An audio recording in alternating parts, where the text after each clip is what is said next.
Welcome to Taruna publications. आज हम आपको कराने वाले हैं पृथ्वी की सैर।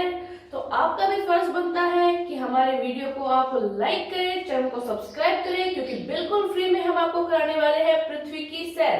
इससे पहले हमने आपको पूरे ब्रह्मांड की सैर कराई थी। अगर आपने हमारे साथ ब्रह्मांड की सैर नहीं की है तो जल्दी से नीचे डिस्क्रिप्शन में दिए हुए हमारे लिंक पर जाइए और पूरे ब्रह्मांड की सैर कीजिए हमारे साथ तरुणा पब्लिकेशंस के साथ।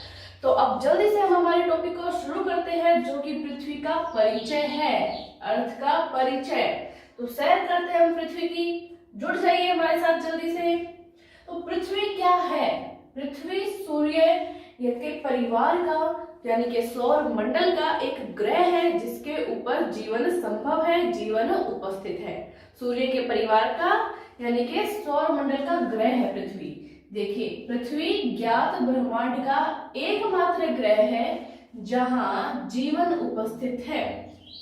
ठीक है, पृथ्वी को विश्व भी कहा जाता है और यह सूर्य से तीसरा ग्रह है। देखिए, सूर्य के सबसे पास ग्रह था बुध, उसके बाद शुक्र और उसके बाद तीसरा नंबर आता है किसका? पृथ्वी का। तो पृथ्वी को विश्व कहते हैं और यह सूर्य से तीसरा ग्रह है। यह सौर मंडल में सबसे घना ग्रह है और 4 जो स्थलीय ग्रह हैं उनमें से सबसे बड़ा ग्रह है। कौन? पृथ्वी। देखिए, जो रेडियोधर्मी डेटिंग और साक्ष्य के अन्य स्रोतों के अनुसार हमने पृथ्वी की आयु की गणना की थी, वो कितनी गणना है? 4.54 बिलियन साल।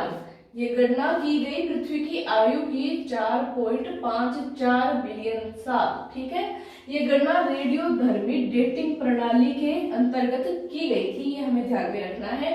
देखिए, पृथ्वी की सूर्य से जो दूरी है, पृथ्वी की सूर्य से जो दूरी है वो कितनी है? 14 करोड़ 96 लाख किलोमीटर पृथ्वी की सूर्य से दूरी। ध्यान रखेंगे हम।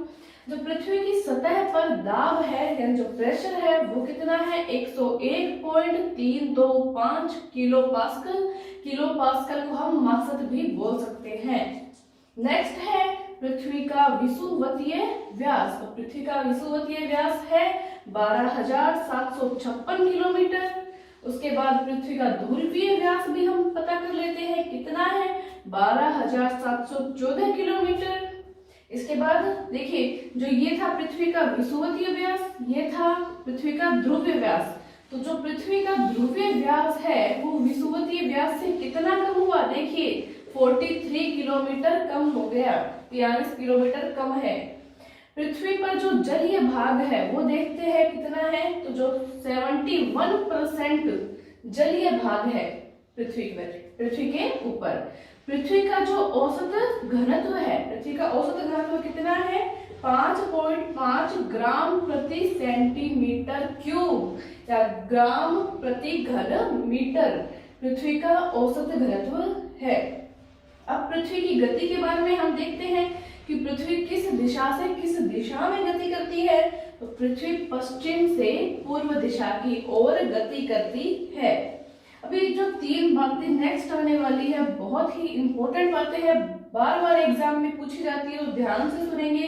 पृथ्वी का अपने अक्ष पर घूमना घूर्णन कहलाता है। पृथ्वी का अपने अक्ष पर घूमना क्या कहलाता है? घूर्णन कहलाता है। पृथ्वी सूर्य के चारों ओर भी चक्कर लगाती है और पृथ्वी अपने अक्ष के ऊपर भी घूमती है। दोनों बातें हमें ध्यान रखनी है। देखिए, दिन रात होता है, किस कारण होता है? पृथ्वी के घूर्णन के कारण होता है। पिछले सीटेट एग्जाम में भी क्वेश्चन आया हुआ है, दिन रात होता है, किस कारण होता है? पृथ्वी के घूर्णन के कारण दिन रात बनते हैं। इसके बाद एक क्वेश्चन है, ये भी बहुत इंपॉर्टेंट है, जो ऋतु परिवर्तन होता है वो किस कारण होता है? तो वो पृथ्वी के परिक्रमण काल के कारण होता है। ऋतु परिवर्तन पृथ्वी के परिक्रमण के कारण होता है। तो ये तीनों चीजें हमें याद रखनी है, बहुत ही इंपॉर्टेंट क्वेश्चन है, बार बार एग्जाम में पूछे जा रहे हैं। देखते हैं नेक्स्ट हमारा इंपॉर्टेंट पॉइंट, पृथ्वी 1 घंटे में कितना घूमती है? तो पृथ्वी 1 घंटे में 15 डिग्री देशांतर तक घूमती है। पृथ्वी अपनी धुरी पर कितनी झुकी हुई है? तो 23.5 डिग्री वो झुकी हुई है अपनी धुरी पर। पृथ्वी गोल है, यह सर्वप्रथम किस वैज्ञानिक ने बताया था? ईमानदारी से कमेंट बॉक्स में कमेंट करके करके बताइए बिना देखे कि किसने बताया था सबसे पहले पृथ्वी गोल है। अब मैं बताती हूँ कि सबसे पहले पाइथागोरस ने बताया था कि पृथ्वी गोल है। पृथ्वी पर सबसे लंबा दिन कौन सा है? 21 जून उत्तरी गोलार्ध में तथा 22 दिसंबर दक्षिणी गोलार्ध में। इसमें बच्चे बहुत कंफ्यूजन रहते हैं, तो आप इसको अच्छे से याद कर लेंगे अभी कि 21 जून उत्तरी गोलार्ध के हिसाब से है और 22 दिसंबर जो है वो दक्षिणी गोलार्ध के हिसाब से। कोई कंफ्यूजन नहीं रखना है। पृथ्वी पर सबसे छोटा दिन 22 दिसंबर तो उत्तरी गोलार्ध के हिसाब से, और 21 जून सबसे छोटा दिन होगा दक्षिणी गोलार्ध के हिसाब से। इनमें कंफ्यूजन नहीं रखना है आपको, तो अच्छे से याद कर लीजिए, नोट कर ले अपने नोटबुक में इसको। पृथ्वी पर दिन रात कब बराबर होते हैं? 23 सितंबर को और 21 मार्च को। काफी बार क्वेश्चन आ चुका है ये एग्जाम्स में, तो इस पे इम्पोर्टेंट लगा लीजिए आप कि पृथ्वी पर दिन रात कब बराबर होते हैं? 23 सितंबर को और 21 मार्च को। देखिए, चंद्र ग्रहण होता है। कैसे होता है चंद्र ग्रहण? जब चंद्रमा और सूर्य के बीच में कौन आ जाती है? पृथ्वी आ जाती है, तब चंद्र ग्रहण होता है। नेक्स्ट है सूर्य ग्रहण कब होता है? देखिए, जब सूर्य और पृथ्वी के बीच में चंद्रमा आ जाता है तब सूर्य ग्रहण होता है। देखो कैसे याद रखोगे इसको, इसमें कंफ्यूज नहीं होना है आपको। तो चंद्र ग्रहण नाम है तो पहले क्या लिख लोगे? चंद्रमा। इसमें सूर्य ग्रहण नाम है तो पहले क्या लिख लोगे? सूर्य। अब एक बात आपको याद रखनी है कि कोई भी ग्रहण हो सूर्य हमेशा उसमें आएगा, तो इसमें चंद्रमा के जस्ट बाद क्या आ जाएगा? सूर्य। इसमें सूर्य पहले ही आ चुका है। अब देखो बात इसकी करते तो इसमें चंद्रमा और सूर्य दोनों आ चुके, मतलब इनके मध्य में क्या आएगी? पृथ्वी आएगी इनके मध्य में। अब इसमें बात हो रही है सूर्य ग्रहण की। किसकी बात हो रही है? सूर्य ग्रहण की। सूर्य हमने यहाँ पहले ले लिया है। इसमें सूर्य और पृथ्वी के बीच में कौन है? तीसरा बचा जो चंद्रमा, तो इसके बीच में कौन आ जाएगा? चंद्रमा आ जाएगा। तो इस तरह से हम इसको याद रख लेंगे। अब देखिए, पृथ्वी से चंद्रमा का भाग दिखाई देता है। कितना भाग दिखाई देता है चंद्रमा का पृथ्वी से? 57% भाग दिखाई देता है। अब देखो, पृथ्वी पर अक्षांश रेखाएं हैं, उनकी संख्याएं आपको बतानी है कितनी है। तो 180 जो है वो अक्षांश रेखाएं हैं। अब जल्दी से मेरे को देशांतर रेखाएं कितनी है? देशांतर रेखाएं बताइए। तो 360 जो है वो देशांतर रेखाएं हैं पृथ्वी के ऊपर। पृथ्वी तथा सूर्य के मध्य अधिकतम दूरी बताओ। अधिकतम दूरी किस दिनांक को होती है पृथ्वी और सूर्य के मध्य? और 4 जुलाई को जब अक्सोर का समय होता है तब पृथ्वी और सूर्य के मध्य अधिकतम दूरी होती है। तो न्यूनतम दूरी भी बता दो साथ साथ में कि पृथ्वी और सूर्य के मध्य न्यूनतम दूरी कब होती है? तो 3 जनवरी को क्या होता है? उपसोर का समय। तो उपसोर का समय यानी कि 3 जनवरी को पृथ्वी तथा सूर्य के मध्य न्यूनतम दूरी होती है, यानी वो बहुत अधिक पास होते हैं बाकी दिनों की तुलना में।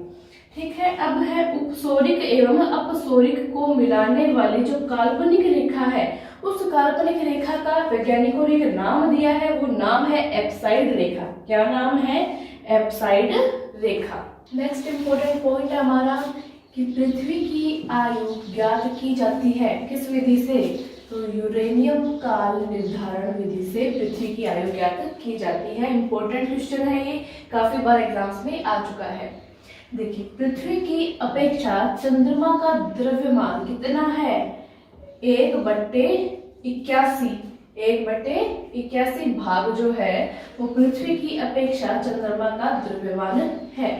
पृथ्वी के भूप्रपटी यानी कि क्रस्ट में प्रचुर मात्रा में उपलब्ध जो तत्व है वह कौन सा है? हम सभी को पता है वह ऑक्सीजन है। और कितने प्रतिशत है? तो 46.80% है।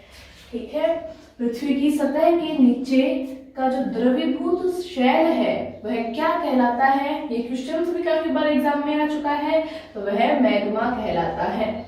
इंपॉर्टेंट पॉइंट्स नोट करते जाइएगा साथ साथ में।